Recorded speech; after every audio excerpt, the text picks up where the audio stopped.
Hey, welcome to the Simple Nutrition Podcast, a show that helps you learn practical and actual nutrition tips from an expert. I am your host, Leonila Campos, a registered dietitian with over 8 years of experience in the nutrition field. Hey, welcome back to another episode of the Simple Nutrition Insights Podcast. I am your host, Leonila Campos, registered dietitian, and I am really excited to start February. So this episode is actually airing on February 3rd. I am recording it and releasing it. It has been a pretty busy few weeks, and so I'm a little bit behind with my post-podcast recording. But anyway, we're making it happen here, my people. So today's episode is in regards to heart health. So February is actually Heart Health Month. And so I wanted to really focus on today's episode on heart health. How can we take care of our hearts?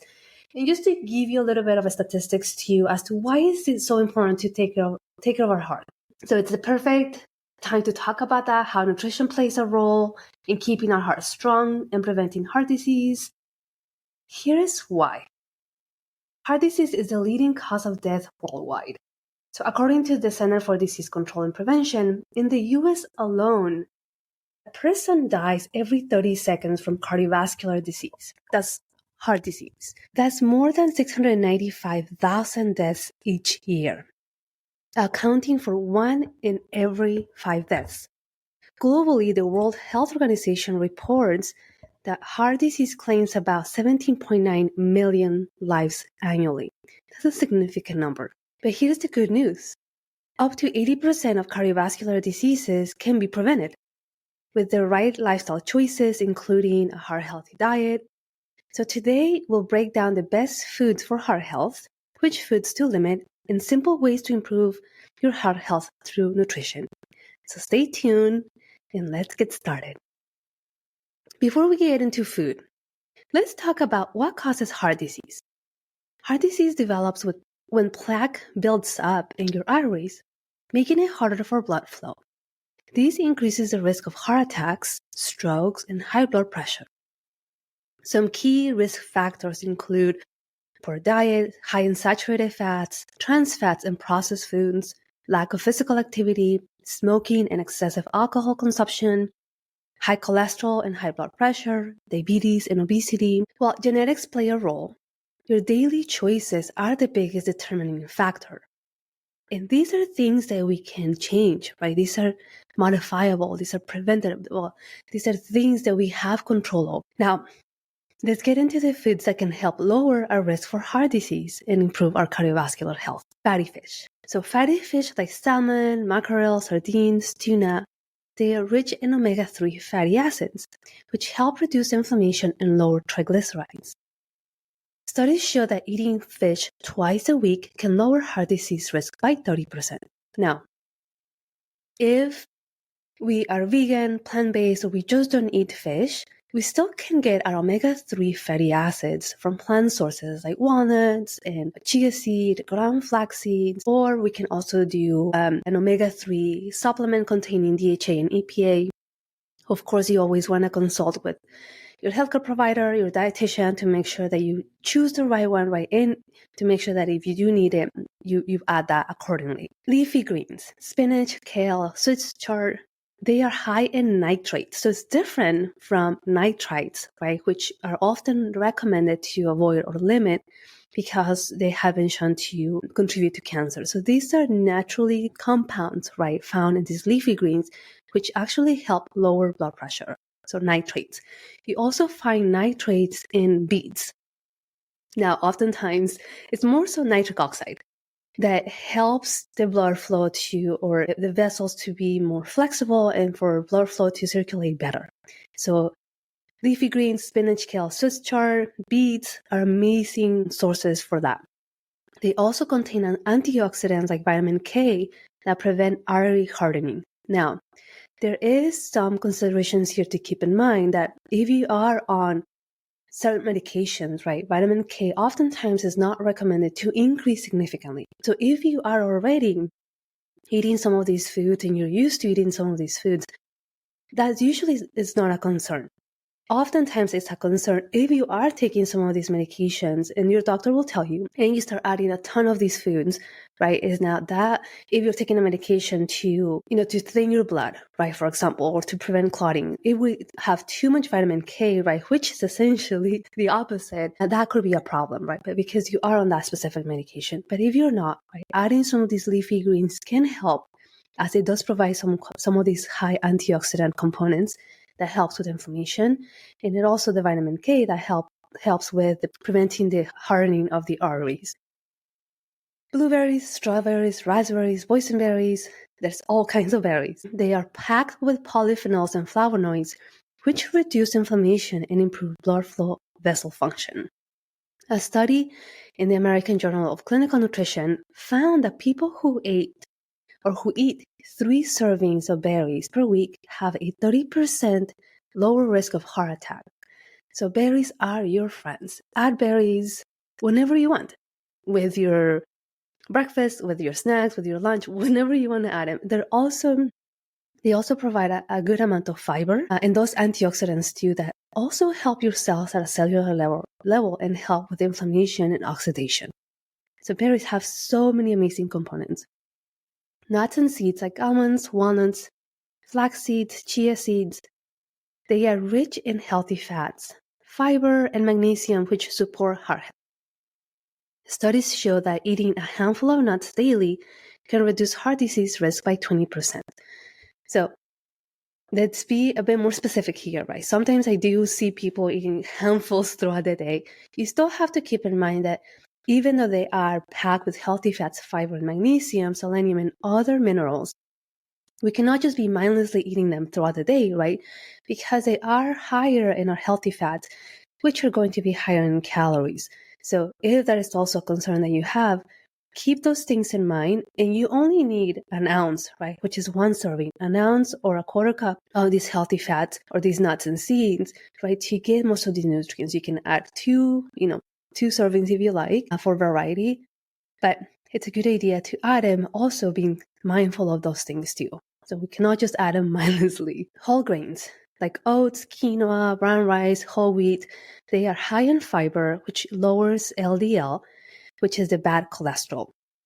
Research shows that people who eat at least 3 servings of whole grains daily have a 22% lower risk of heart disease. And I'm going to talk about fiber a little bit more in a moment, but I want you to keep fiber in mind. Legumes, lentils, chickpeas, black beans, they are rich in plant-based protein and fiber, which help control blood sugars and cholesterol. Eating legumes 4 times a week can cut heart disease risk by 14%. You're going to like this one. I hope this is bringing you a little bit of joy. Dark chocolate, at least 70% cocoa, contains flavonoids that improve circulation and lower blood pressure. And actually, a Harvard study found that people who eat dark chocolate 5 times per week, that's, once daily, almost, have a lower risk of heart disease. So let's talk a little bit about fiber here. Now, oftentimes when I have clients come to me either for cholesterol management, or if they have high cholesterol or high triglycerides, or if they have high LDL, which is the bad cholesterol, and low HDL, which is your good cholesterol, the first thing that I do is ask lots of questions. I always ask lots of questions because I want to understand the whole you, right? I want to be able to really dig deep and understand the root cause as to why we're having these issues. So oftentimes we think, we're eating enough veggies, right? Or I should be eating enough fiber because I'm eating all kinds of salads. The reality here is that most of the times salads, if we just are adding romaine lettuce or iceberg lettuce or whatever, and we have a big bowl and that is all we add, that's not a lot of fiber. It usually has maybe 1 gram of fiber, and we need about 30 grams of fiber. So it doesn't mean that we have to eliminate those foods, right? But we have to add more nutrition to those salads, right? Let's add some cucumbers, let's add some berries, let's add some chickpeas, right, for that extra fiber and plant protein sources. Let's add some chopped walnuts, right, from some of those omega-3s. So when you add more nutrition to that salad, right, then you are definitely adding more fiber, more nutrition, which is going to help you to feel more satiated. At the same time, it's going to help you lower your cholesterol. Fiber plays a huge role in so many areas of our lives, specifically in cholesterol management, because, again, fiber acts as like a sponge, right? When we eat high fiber foods, that high fiber is going to be going into the digestive tract, right? And act as a sponge and absorb some of that cholesterol. At the same time, clean our intestines, right? And we get rid of that extra cholesterol, extra blood sugar through the stool. And so fiber, again, plays a huge role. We have to be able to be aware of how much fiber we're having and where the fiber is coming from, right? Again, we can absolutely have lots of salads if we want to, but we have to be strategic as what we're adding to that salad to make sure that we're having enough fiber. Otherwise, we can have these salads, right? Volume-wise, we feel satiated, but we're not getting enough fiber. The other thing too, right, and that's gonna come next, is that we have to be aware of where our cholesterol is coming from. Now, our bodies make cholesterol already. So if we were to just eliminate all the cholesterol containing foods, we'll be okay, right? Because our body makes it. But we also get it from everything that comes from an animal. It's going to have cholesterol, as well as saturated fat. Essentially, that's where we need to be more cautious of. Now, there's one plant source, actually two plant sources that also provide saturated fat, and that's coconut and palm tree, either oil or the actual fruit. So if we have high cholesterol, right, and we've been diligent about changing our nutrition, but we have high intake of coconut, right, that could also contribute to our saturated fats. Even the plant source, containing saturated fat can also affect our LDL levels. Okay, so let's go into foods to limit, right, or to be cautious about when we have high cholesterol or when we have heart disease or cardiovascular disease. The first one is processed and red meat. Now, this is more so because they're high in saturated fat and sodium, which can raise blood pressure. But there's also studies that link frequent consumption to these processed and red meats to a 42% increased risk of heart disease. So when you think of, your deli meats, your bacon, your containing, your hot dogs, hot dog links, Spam, those types of processed red meats. The second one is sugary drinks, soda, sweetened coffee, energy drinks, more so because they are linked to obesity because of the high intake or the high amount of sugar and calories that can also contribute to diabetes and high triglycerides. So consuming one sugary drink per day raises heart disease risk by 20%. Now, if you have 2 sugary drinks, that's 40% increase, right? Oftentimes, as we are really being aware of where our calories are coming from, where is the saturated fat is coming from, or the other possible reasons as to why we're having cardiovascular disease, maybe because our triglycerides are high, oftentimes, if that is coming from a sugary drink, decreasing that amount, right, the frequency or the type is really going to decrease our risk for heart disease, right? As we are seeing here that one sugary drink per day raises heart disease by 20%, right? Now, our bodies are so amazing that you're not going to see that right away, right? Heart disease, it's a chronic condition, just like diabetes, just like obesity. And so you're not going to see that right away, but you will see in a matter of years, right? And so as we continue to do that, we're continuing to increase our risk. So making those smaller changes can make a huge impact in our overall health. Number 3, refined carbohydrates, right? Like when we think about white flours, lots of pastries, or baked goods, right? Because they cause blood sugar spikes and insulin resistance, which can harm the heart as well. Now, only to mention, right, that if we're having these sugar spikes, right, the sugar roller coasters, and we have that response of the insulin, and we're not utilizing that blood sugar, right, or we're not utilizing that sugar for energy because we're not exercising or because, we're sedentary, that insulin is the role of the insulin is not only to lower your blood sugars, but it's also to create fat cells, right? Because there's our liver cells, our muscle cells, our brain cells are already saturated with sugar or glycogen, which is the stored form of sugar, that your body's like, well, they're saturated. Where do we put this sugar, right? We have to create fat cells to be able to store it there. So insulin has that role, right? And so if we keep having these sugar spikes, that's what insulin is doing. Trans fats. Trans fats, you're going to find them in fried foods, margarine, processed baked goods.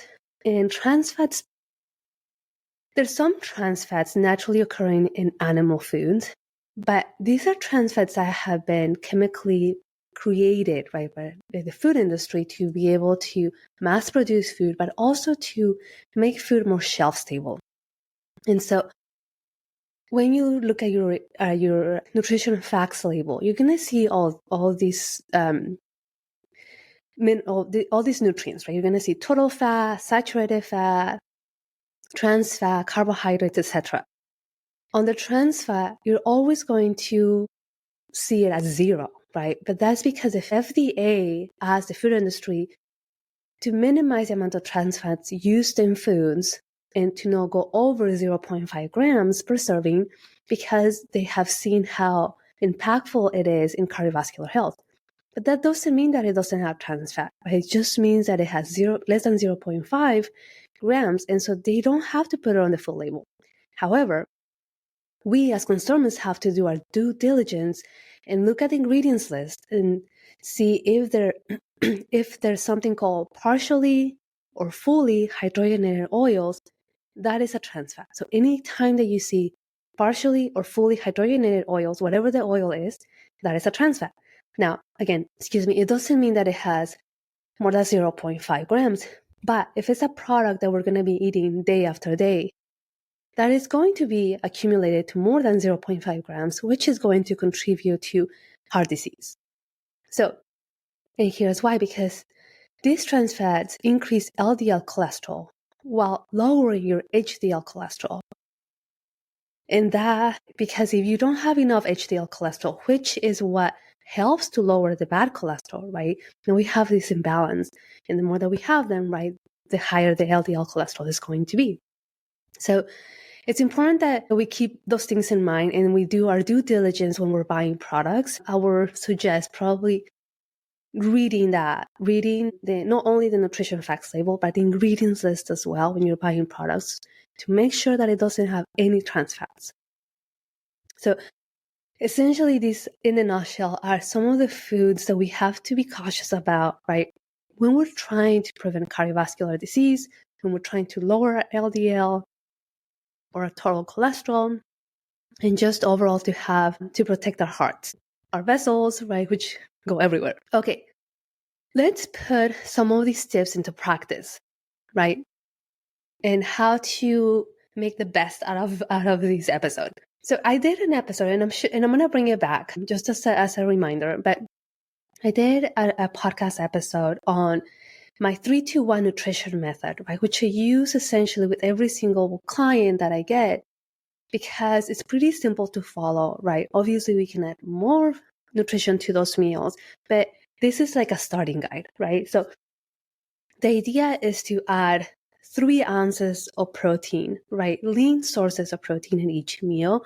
So if you're adding animal sources, right, try to stay with the leaner sources as much as you can. If you want chicken breast, if you want turkey, if you want lean beef, as well as adding some plant sources, right? You want to be able to add plant proteins at least twice a week, because those plant sources are not going to add any cholesterol, any saturated fat. So if you're choosing your tofu, your tempeh, your seitan, your edamame beans, legumes, right, they're not adding any saturated fat, no cholesterol or trans fats, right? Because they don't have those only from most of your most of your animal sources, with the exception again of coconut, that will have higher amounts of saturated fat. So try to have at least 3 ounces of protein, right? Lean sources, your 2 cups of vegetables. Try to add some spinach, some kale, different colors, right? Keeping in mind that we want to make sure we're adding those throughout the day to increase our fiber. Your fiber only comes from plant sources, so you want to be able to add them at every single meal if possible. And then your one serving of carbohydrates, preferably whole grain, right? Quinoa, brown rice. If you want to add sweet potato, regular potato, right? Those are some options too. And then you have a balanced meal. If you want a refresher on the 5 food groups, right? Don't hesitate to go back to that episode from last year. And that's where I talk about the 5 food groups and adding some of these other food groups into this method to have more of a complementary type of meal. Now, I want to say that last week I did an episode on the different diets, right, in 2025 in the US report. And the Mediterranean diet usually comes pretty strong year after year. And that's because the Mediterranean diet, right, it serves as a guide for cardiovascular health, but also because it basically adds all the foods that I mentioned, right, that help with our heart health. They follow that, right? So lots of vegetables, healthy fats, or lean proteins, or whole grains. And so if you want something more structured to follow, try doing the Mediterranean diet, right? And fitting in some of the foods that you enjoy to make it more personable. There's research that shows that this Mediterranean diet reduces heart disease risk by up to 30%, right? So if you're wanting something more visual, right, there's so many resources out there that show you what the Mediterranean diet is. So you can absolutely start there as a guide. The other factor that we have to keep in mind is limiting salt and added sugar. We want to aim for less than 2,300 milligrams of sodium per day, which is about 1 teaspoon of salt a day. Now, if you already have high blood pressure, the recommendation is less than 1,500 milligrams of sodium a day. And that's because if we add more sodium, right, that makes your heart work harder because the kidneys are retaining more water, and that increases blood pressure, which affects your heart. And so if we already have high blood pressure, the recommendation for sodium is 1,500 milligrams or less. If there are no issues, right, the general recommendation is less than 2,300 milligrams of sodium per day. It's so dependent if you're really active, if you live in a really humid place, or if you're sweating all the time, there might be some changes there, but this is for the general population, general guidelines here. Oftentimes, and I do hear this often with clients, is that, oh, I don't add a lot of salt in my food, or I don't cook with a lot of salt, but maybe we're using more concentrated forms of salt, right? Either we buy lots of soups, right, canned soups, or lots of processed foods, or we eat out a lot, or we use the flavoring, right, seasoning that has salt in it, like chicken bouillon or something along those lines. It's highly concentrated in salt, and we're not going to sense it as much, right? But that doesn't mean that it doesn't have a lot of sodium. So keeping those things in mind too. And so knowing where your sodium is coming from can also help. And if you have high blood pressure, even more so, right? You have to know where your salt and sodium are coming from to be able to manage it better. Using avocado oil, right, or olive oil too, like for dressings or drizzling. I don't recommend cooking with olive oil if you're going to have the high heat, right, if you're going to use high heat, because the smoking point is low, and so your olive oil is going to burn faster. So choose avocado oil, which has a higher smoking point. Plan ahead, right? Oftentimes that might be a great solution, right? If we're so busy, if we have so many things on our plate, and the reasons why we're eating out so often or so much is because we're not planning ahead. And so planning your meals ahead is going to make a huge difference, and it's going to save you time. It's going to help your health. It's going to, save you money. But you also are not going to have to think about, okay, why do I cook? What do I make? What am I going to eat today? Because when we are so hungry, that's the last thing that we want to think about. It's really difficult to, make an informed choice when we are already hungry, right? Our bodies are like, dude, who cares? Just feed me. So it's better to plan ahead, right?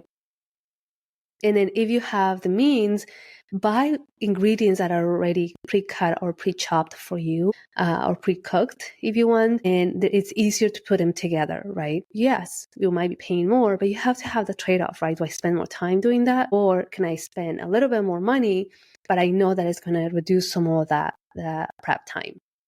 So think about those things. I know we went over quite a lot. Definitely go back to the show notes. Go back to the episode, right? If you want to write some things down.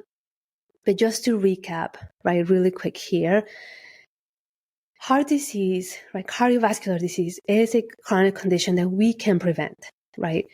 We have oftentimes our food choices are going to be the main contributors to these conditions. So we have the power to make healthier choices.